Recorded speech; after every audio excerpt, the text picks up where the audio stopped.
I'm Ben Meiselas from the MeidasTouch network. Not unexpectedly, Marjorie Taylor Greene is flipping out after Donald Trump was indicted and arraigned last week. And Marjorie Taylor Greene is just making these very weird videos of herself working out at the gym while she is attacking President Biden. She's spreading these lies and hate and saying that we're post-Constitution. And so she filmed her own reaction, I guess, in her home gym.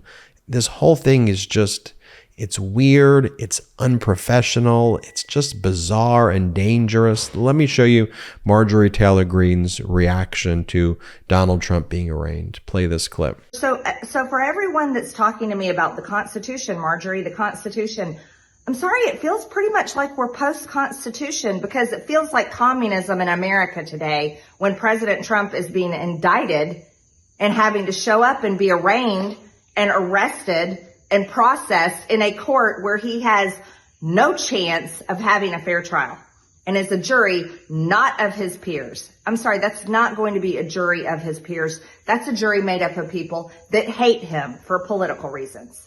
So I'm just going to tell you exactly how I see it and exactly how it feels. We have a specific duty in Congress, and I think we should be doing it. And I'm very upset that we're not right now. So just wanted to make a video to share exactly what I'm hearing other people say to me, exactly what I'm hearing from people here at home, exactly what I'm hearing from people across the country is, you know, we do have a Constitution that we love and we protect, and I swore an oath to uphold. But right now, it feels like that Constitution has been put through the paper shredder and that we're basically post-Constitution. And that I have a problem with. So I hope this changes. You know, when we've seen Marjorie Taylor Greene make these videos in the gym before, remember this hateful one that she did about President Joe Biden? Play this clip. Joe Biden, you're not a president. You're a piece of shit. And of course, Marjorie Taylor Greene did do an interview, I guess, when she was not in the gym. And here she said that even if Trump were to be in prison, she would vote for him because he's the only one stopping communists. Play this clip. What do you make of this? The Biden diversion may not be working. Oh, it's not going to work. I'll tell you right now, Larry, I'll vote for President Trump even if he's in prison because he's an innocent man and he's the only man that can save this country from the communist regime that we find ourselves under. And their whole framing of communists and communism and attacking Marxist fascists, it's all projection and confession. They conflate all of these things, and that's all they have. They don't have any evidence. They don't have data. They're not law and order. All they are is just name-calling, petulant, third-grade bully fascists wannabe. I mean, that's what this is. Here's Marjorie Taylor Greene giving her legal opinion, which is just completely false and erroneous, saying that there's the fake elector criminal scheme whereby fake electors submitted fraudulent electoral slates. Marjorie Taylor Greene, in her own legal opinion, she believes that that's okay, even though she's not a lawyer and she is completely wrong. But they just go on their right-wing networks and say whatever. Here, play this clip. President Trump did nothing wrong going into January 6th, and neither did anyone else. As a matter of fact, we should always question election integrity. That's the right thing to do because our elections must be safe. And there's nothing wrong with setting up a group of electors, a separate list of electors. Just as you mentioned, they did that for JFK and they've done it for other people. But they're going to drag these innocent people. They're going to drag their families through something horrible. And we're going to watch this continue all the way up to the general election in 2024. Going back to what I said before, how evidence actually matters and all MAGA Republicans do is name call and just say things untethered to actual reality. Oh, there are audio tapes of Biden. Oops, they don't exist. There are these whistleblowers. Okay, well, they're talking about things that took place when Trump was in office. Well, who cares about time and space and the time-space continuum? Who cares? We'll just say facts. Or your whistleblower is a Russian oligarch who's not even saying what you say that he's saying. Oh, it doesn't matter. Just there's a form. It's called a FD 1023. So just listen to the form.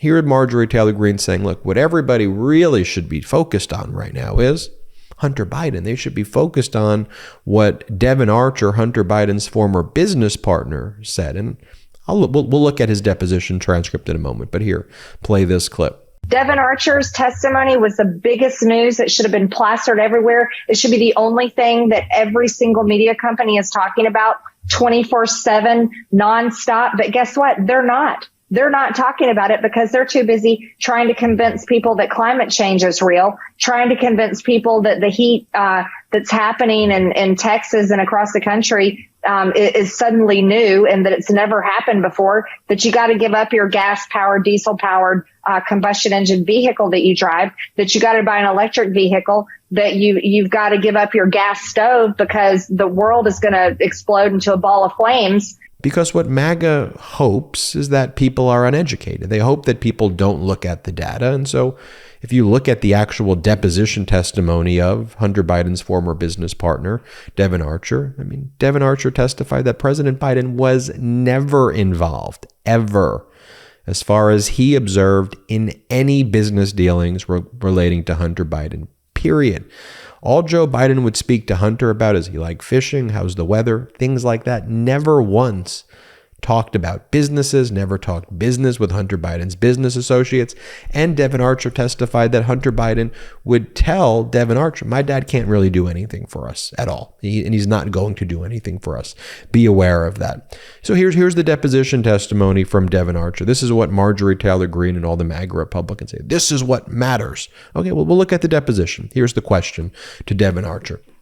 So based on your knowledge and experience, your relationship with Hunter Biden, your time on Burisma's board, and the entirety of your knowledge and experience, do you have any basis to disagree with the conclusion that, quote, Vice President Biden did not alter U.S. foreign policy to benefit his son, Hunter Biden? Answer: I have no basis to know if he altered. I have no basis to know if he altered policy to benefit his son. So you have no knowledge. No, I have no knowledge. Sorry, but these are the talking points that they spread. Here is Alina Habba, now Donald Trump's, I guess, spokesperson or press secretary, whatever she is. I don't even know what the position is anymore. She used to be his lawyer. She was sanctioned close to $1 million by a federal judge for filing a completely frivolous motion. But here Alina Habba is, again, outside of the courthouse when Trump was being arraigned, talking about Hunter Biden. On March 17th, Hunter accidentally admits that it was his laptop from hell. The next day, DA Alvin Bragg indicts President Trump.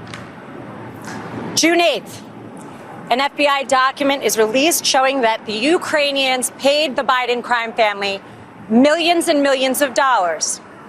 The next day, the Mar-a-Lago raid and the Mar-a-Lago indictment. You know, and here's the thing with the MAGA Republicans, as I've said, Marjorie Taylor Greene, it's all projection, right? She goes, the Democrats were now post-Constitution because of Democrats or because of Biden. All projection and confession, because this is what the MAGA Republican Party, frankly, has become. This was the former chair of the Republican Party in Arizona, Kelly Ward. And this is what she said at a Trump rally that took place a while ago. And she goes, we are ultra MAGA. What is that? That is not the America I know. Here, play this clip. Hey, stand up if you're ultra MAGA! Ultra MAGA! Woo! Hey, I'm a proud member of the Orange Mafia! Or how about this? This interview just happened this past week. This is Kari Lake, who was the MAGA Republican nominee to be the governor of Arizona. She lost. She still whines about losing the election, spreads election lies about the 2020. And here she is this week. Here's Kari Lake saying that what House Republicans need to do is decertify the 2020 election and reinstate Trump as president now. That's what she's saying here. Play the clip. This is a guy who's already won. He won in 2016. He won even bigger in 2020. All that January 6th was a staged riot to cover up the fact that they certified a fraudulent election. And I agree with a lot of what Cash said about impeachment. If we just go back and deal with this fraudulent election and what happened in 2020, we don't have to impeach him because he really isn't, in my opinion, and many others, and you look at the evidence, the true president. Why don't we decertify 2020? And that's the way we deal. And then you have Marjorie Taylor Greene doing this with a cardboard cutout of Donald Trump groping the cardboard cutout. That is post-normal, in addition to post-Constitution. Play this clip. There we go. There we go. And then I got to do one more thing. I always do this. I just love this guy so much.